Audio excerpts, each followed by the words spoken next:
Bismillahirrahmanirrahim. Assalamualaikum warahmatullahi wabarakatuh. Alhamdulillah, alhamdulillahi rabbil alamin. Wassalatu wassalamu ala nabiyil karim wa ala alihi wa sahbihi ajmain. Wa qala Allah ta'ala fi kitabihil karim, a'udzu billahi minasy syaithanir rajim. Wankihu al-ayama minkum wasalihina min ibadikum wa imaikum iyakunu fuqara'a yughnihimullahu min fadlih wallahu wasi'un alim. Shadaqallahul adzim. Amma ba'du. Puji dan syukur marilah kita panjatkan kepada Allah Subhanahu wa taala. Salawat beserta salam semoga senantiasa tercurah limpahkan kepada junjungan kita Nabi besar Muhammad sallallahu alaihi wasallam, kepada para keluarganya, para sahabatnya, para tabi'in, tabi'atnya sehingga kepada kita semua. Alhamdulillah, dengan izin Allah Subhanahu wa taala pada hari ini Allah telah mempertemukan kita, menakdirkan kita bisa bersilaturahmi melalui sebuah program yaitu bimbingan Catin, di mana penting sekali bimbingan Catin ini dikarenakan bimbingan itu harus dilaksanakan agar setiap calon pengantin siap menghadapi perkawinan, baik secara jasmani maupun rohani. Sebelum melanjutkan ke jenjang pernikahan, insya Allah kita harus siap, dibina untuk siap menjadi bapak dan siap menjadi ibu. Mudah-mudahan apa yang akan saya sampaikan bermanfaat, wabil khusus untuk diri sendiri dan umumnya untuk para Catin.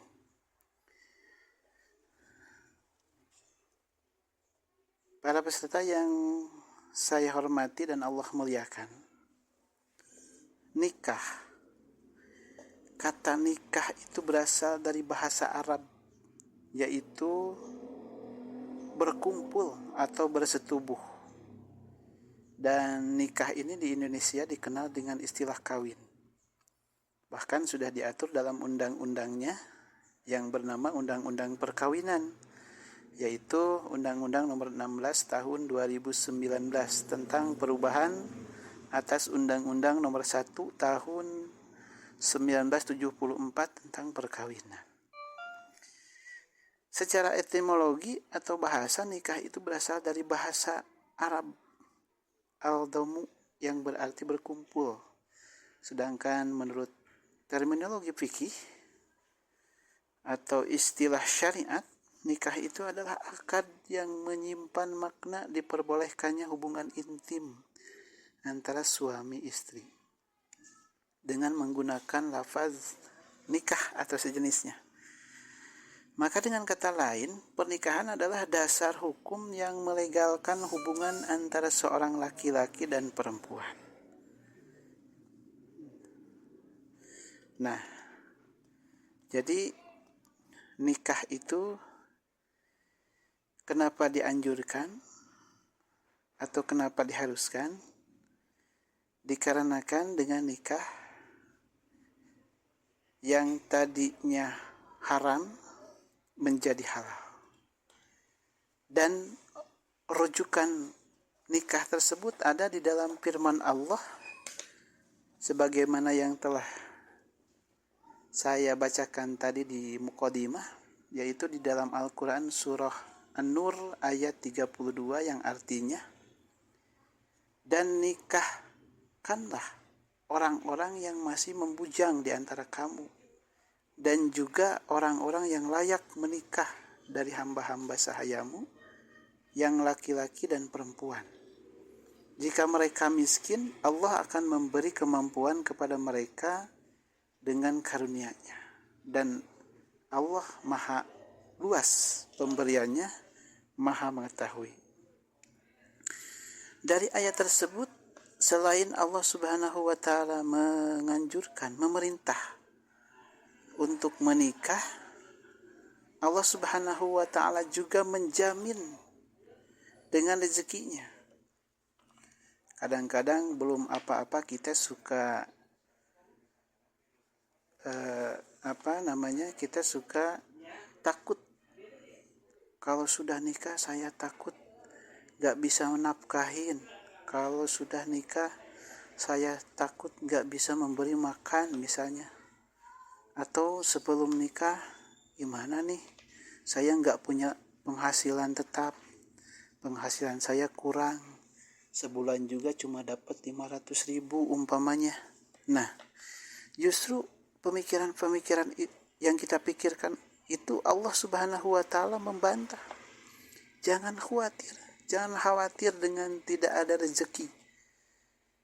Jangan takut tidak diberikan rezeki ketika kita setelah menikah. Justru Allah Subhanahu wa Ta'ala akan menambah rezeki kita tatkala kita sudah menikah. Salah satu contoh atau salah satu bukti yang sudah nampak, banyak sekali contoh-contohnya ketika sebelum menikah tidak punya apa-apa misalnya, tidak punya kendaraan, toh setelah menikah justru kendaraannya lebih dari satu. Atau misalnya sebelum menikah kita takut tidak bisa membuatkan rumah, toh setelah menikah rumahnya besar, kendaraannya ada, dan sebagainya. Itulah ya, Al-Quran itu tidak mungkin bohong, tidak ada keraguan di dalamnya. Firman Allah itu pasti. Jadi mudah-mudahan dengan keterangan ini mari kita saling menguatkan. Terlebih untuk para catin, jangan khawatir sebelum kita nikah atau setelah kita nikah tidak bisa menafkahi keluarga. Insya Allah Allah Subhanahu wa Ta'ala akan menambah rezeki. Allah Subhanahu wa Ta'ala akan memberikan rezeki yang melimpah setelah kita menikah. Amin ya rabbal alamin. Para peserta yang Allah muliakan, sebagaimana yang harus kita ketahui, hukum pertikahan atau hukum nikah itu bisa ada beberapa kategori. Di antaranya hukum nikah itu bisa sunnah. Bagaimana hukum yang nikah yang sunnah? Hukum nikah yang sunnah yaitu adalah nikah yang diperuntukkan bagi orang yang memiliki kemampuan untuk menikah, mau dan punya keinginan untuk menyalurkan gairah seksualitas. Namun tidak sampai pada taraf dikhawatirkan akan terjatuh ke dalam kemaksiatan. Jika seseorang berada pada posisi ini, maka ia disunahkan untuk segera menikah. Nah, itu kategorinya menikah, hukum menikah sunnah. Ada juga hukum menikah itu bisa menjadi lebih baik ditinggalkan. Bagaimana? Yaitu nikah yang berlaku bagi orang yang berkeinginan untuk menyalurkan gairah seksualitas, namun tidak memiliki kemampuan untuk menafkahi. Orang yang berada pada posisi ini sebaiknya menunda keinginan menikah hingga ia mampu. Adapun gairah seksualitasnya bisa dikurangi dengan berpuasa atau berolahraga dengan rutin. Nah, kalau kondisi seperti itu lebih baik ditinggalkan. Kalau misalnya kita hanya punya keinginan untuk menyalurkan gairah seks, namun tidak memiliki kemampuan untuk menafkahi, lebih baik ditunda terlebih dahulu, atau bahkan lebih baik ditinggalkan dulu. Kemudian hukum nikah itu bisa disebut makruh. Bagaimana yang makruh? Hukum ini berlaku bagi seseorang yang memang tidak menginginkan nikah, entah karena perwatakannya demikian ataupun karena suatu penyakit. Pada saat yang sama, ia juga tidak memiliki kemampuan untuk menafkahi istri dan keluarganya. Jika dipaksakan menikah, khawatir ia tidak dapat menunaikan hak dan kewajibannya dalam pernikahan atau bahkan malah dapat merugikan pasangannya, baik secara langsung maupun tidak langsung.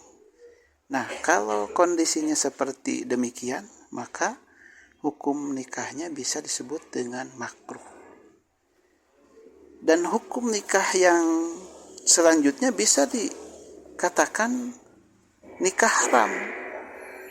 Bagaimana nikah yang haram? Lantas, sebenarnya tujuan nikah itu untuk apa? Secara garis besar, tujuan nikah itu ada 4. Yang pertama, menikah itu adalah untuk memenuhi kebutuhan manusia. Kebutuhan manusia terutama dalam hal kebutuhan biologis akan tersalurkannya dengan benar serta sesuai dengan aturan Allah Subhanahu wa Ta'ala. Sebagaimana sabda Rasul yang artinya, wahai para pemuda, barang siapa di antara kamu yang telah mampu memikul tanggung jawab keluarga, hendaknya kamu segera menikah. Karena dengan pernikahan, engkau akan lebih mampu untuk menundukkan pandangan serta menjaga kemaluanmu. Berikutnya, tujuan menikah itu adalah untuk membangun rumah tangga, membangun seluruh keluarga yang tentram, nyaman, damai, serta penuh dengan cinta, juga mewujudkan keluarga yang sakinah, mawadah, dan warahmah. Dan berikutnya, tujuan menikah itu adalah untuk meningkatkan ibadah kita kepada Allah Subhanahu wa Ta'ala. Dengan pernikahan, kita akan meningkatkan, insya Allah kita akan meningkatkan ibadah, lebih taat, serta sering meningkatkan ketakwaan. Rasulullah SAW bersabda, apabila seseorang hamba menikah, maka telah sempurnalah separuh agamanya. Maka takutlah kamu kepada Allah untuk separuh sisanya. Dan tujuan nikah yang keempat adalah mendapatkan keturunan. Sebagaimana sabda Rasul, nikahilah perempuan-perempuan yang bersifat penyayang serta subur atau banyak anak, karena aku akan berbangga-bangga dengan jumlah kalian di hadapan umat-umat lainnya kelak saat datang hari kiamat. Jadi di antara tujuan nikah yaitu mendapatkan keturunan, mendapatkan generasi yang akan meneruskan nasab keluarga, anak-anak soleh dan solehah. Kemudian akan terlahir dari pasangan yang selalu taat beribadah kepada Allah Subhanahu wa Ta'ala. Demikian tentang nikah secara singkat.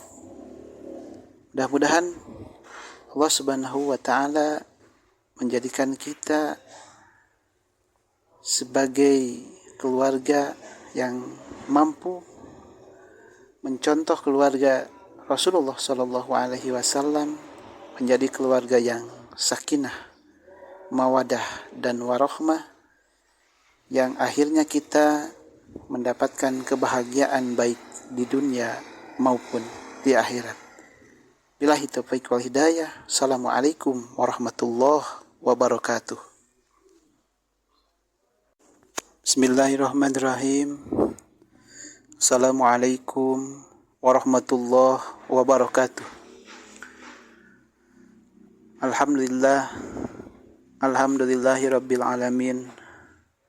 Wassalatu wassalamu ala nabiyil karim wa ala alihi wa sahbihi ajmain. Wa qala Allah Ta'ala fi kitabihil karim, a'udzu billahi minasy syaithanir rajim. Wankihu